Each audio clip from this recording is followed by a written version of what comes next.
So here's some of the worst mistakes that you can make as a lash artist. So before we continue, be sure to subscribe and follow and give this video a like and let me know if you find it helpful.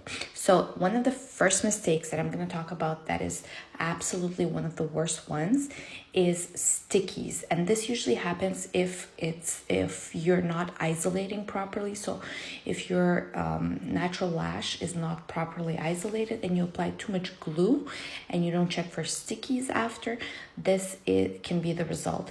So this is actually one of the worst things for damage of the client's natural lashes, because what can happen is they're gonna fall out, they're gonna be painful for the client, they're going to be uncomfortable, and it generally causes a mess just like this. Most clients can be extremely uncomfortable with such a set.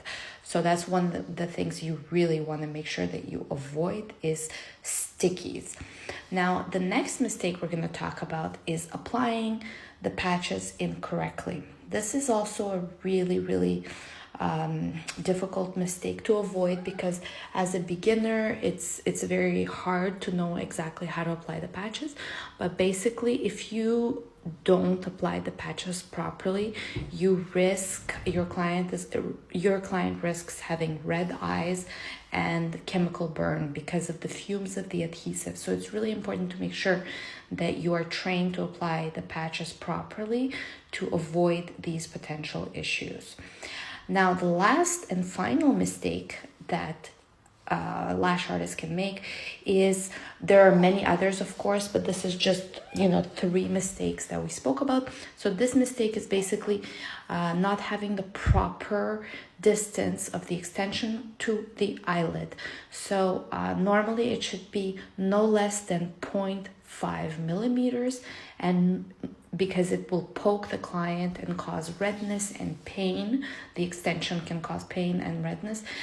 And it should be no more than 1 millimeter, because then the lash will just flip over and it's going to be droopy and it's just not going to look nice. It's going to look like a grown out set. So those are the 3 mistakes that a beginner lash artist should definitely think about and avoid. And if you guys enjoyed this video, please let me know in the comments below. I'd love to know your opinions and your thoughts. Thank you so much for watching.